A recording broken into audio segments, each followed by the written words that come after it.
हे शत्रुघ्नता, हे मधुसूदन, मैं युद्ध भूमि में किस तरह भीष्म तथा द्रोण जैसे पूजनीय व्यक्तियों पर उलटकर बाण चलाऊंगा। ऐसे महापुरुषों को जो मेरे गुरु हैं, उन्हें मारकर जीने से अच्छा है मैं इस संसार में भीख मांगकर जी लूं। भले ही वे सांसारिक इच्छा से प्रेरित होकर युद्ध करें, लेकिन है तो वो मेरे गुरुजन ही। यदि उनका वध होता है तो हमारे लिए युद्ध के द्वारा जीती हुई हर वस्तु उनके रक्त से सनी हुई होगी। केशव, मैं युद्ध नहीं करूंगा, मैं युद्ध नहीं करूंगा केशव, नहीं करूंगा। हर इंसान की लाइफ में एक ऐसा पॉइंट आता है जब वो अपने आप को हेल्पलेस समझता है, जब उसकी पूरी मैच्योरिटी हिल जाती है और तब उसका दिमाग कोई भी डिसीजन लेने के काबिल नहीं रहता। शायद इसीलिए श्री कृष्ण ने कलयुग के ठीक पहले गीता सुनाने का डिसीजन लिया। जब अर्जुन ने युद्ध करने से मना कर दिया, तब श्री कृष्ण ने उन्हें कर्म और कर्म योग के बारे में बताया, जिसे हमारी जनरेशन सिर्फ कर्माइज्म के नाम से जानती है और कुछ नहीं। लेकिन इस वीडियो में हम कर्म और कर्म योग के बारे में जानेंगे और उसके बाद एक बहुत ज़्यादा प्रचलित सवाल पे जाएंगे, कर्म बड़ा या धर्म बड़ा। कर्म और कर्म योग ये दोनों ही बहुत कॉम्प्लेक्स टॉपिक है, इसलिए अगर आप ध्यान से नहीं देखने वाले तो वीडियो अभी छोड़ दीजिए। श्री कृष्ण ने कर्म को एक्शंस बताया है, मतलब इंसान कोई भी एक्शन करेगा तो वो सब कर्म कहलाएगा। चाहे वो किसी की हत्या करे, चोरी करे, दान दे या सांस ले, ये सब कर्म है। कर्म 3 तरह के होते हैं। जो कर्म आपने पास्ट लाइफ में किए, जिनका आउटकम अभी नहीं मिला है, वो स्टोर्ड कर्म में चले जाते हैं, जिसे हम संचित कर्म कहते हैं। संचित कर्म में आपके सारे जन्मों के कर्म स्टोर होते हैं, जिनके फल अभी तक आपको नहीं मिले। वही जब स्टोर्ड कर्म के आउटकम आपको प्रेजेंट लाइफ में मिलते हैं, उसे हम प्रारब्ध कर्म कहते हैं। इसीलिए आपने सुना होगा, जब किसी इंसान को कोई चीज़ नहीं मिलती तो लोग कहते हैं उसके प्रारब्ध में नहीं था, इसीलिए नहीं मिला। तीसरा कर्म वो है जो आप अभी कर रहे हो, यानी आपके करंट एक्शंस। इसे क्रियमान कर्म कहते हैं, मतलब ऐसा कर्म जो अभी प्रोसेस में है, यानी जो अभी हो रहा है। अब एक चौथा कर्म भी है जिसे हम आगामी कर्म कहते हैं। ये क्रियमान कर्म से रिलेटेड है। प्रेजेंट लाइफ में किए हुए कर्म जिनका आउटकम अभी तक नहीं मिला है, वो आगामी कर्म में स्टोर होता है और इंसान के मरते ही आगामी कर्म फिर से संचित कर्म में ऐड हो जाता है, क्योंकि संचित कर्म में आपके सारे जन्मों के कर्म स्टोर होते हैं। लेकिन इतना सब गिनाने के बाद भी ये इंपॉर्टेंट नहीं है। गीता में कर्म करने से ज़्यादा कर्म के इंटेंशंस पर ध्यान दिया गया है। हम सबको पता है कुरुक्षेत्र का युद्ध धर्म युद्ध था। पांडव अपने हक के लिए लड़ रहे थे, पर पांडवों का जो हक था वो तो उनका राज्य था और सारे सांसारिक सुख थे। तो सिर्फ पांडवों को उनका राज्य मिल जाए, इसके लिए करोड़ों लोगों की जान लेना सही था? कुछ ऐसा ही सवाल अर्जुन ने श्री कृष्ण से किया। केशव, तुम कहते हो तुम्हें वही मनुष्य पा सकता है जो निष्काम कर्म करे, और मनुष्य को कामना रखते हुए कर्म करना भी नहीं चाहिए।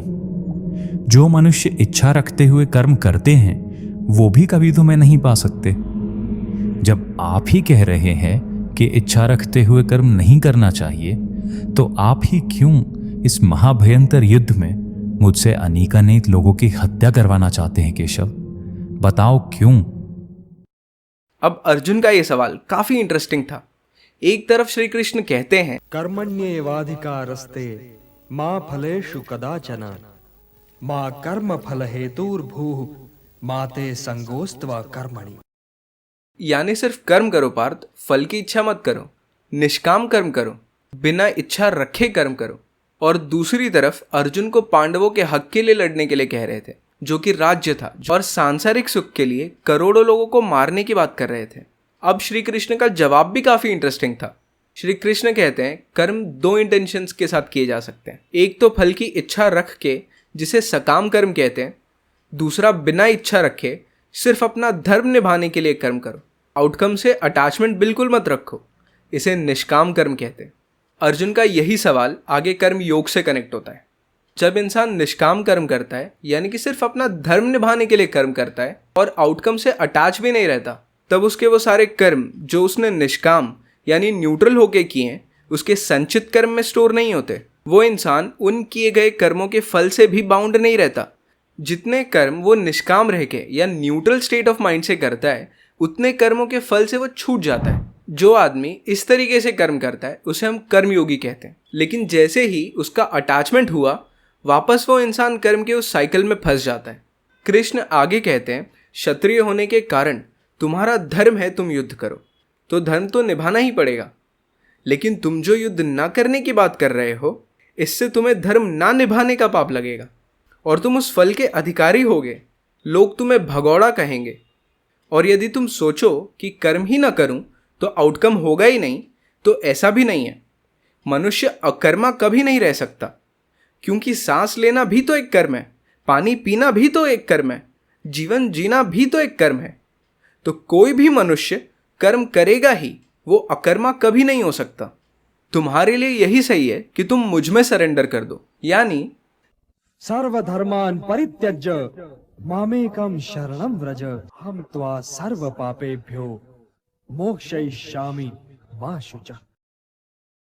सारे धर्मों को त्याग कर एक मेरी ही शरण में आ जाओ। तुम्हारा अटैचमेंट सिर्फ मुझसे रखो और किसी से नहीं। मुझसे अटैचमेंट होगा तो निष्काम रहकर इस युद्ध में तुम्हें हत्या का पाप नहीं लगेगा। तुम इस आउटकम से बंधे हुए नहीं रहोगे, और यही कर्मयोग है। कर्म और कर्म योग के बाद अब चलते हैं हमारे तीसरे सवाल पर, कर्म बड़ा या धर्म बड़ा। तो ये सवाल बुनियादी तौर पर गलत है। फॉर एग्जाम्पल, अगर आपको ऑफिस में काम करना है और वही आपका धर्म है, तो धर्म निभाने के लिए घर से निकल के ऑफिस तो जाना ही पड़ेगा, काम करना ही पड़ेगा। और जब आप घर से ऑफिस जाके काम करते हैं तो आपने कर्म तो किया ही, यानी कि कर्म करने से ही तो धर्म पूरा होगा।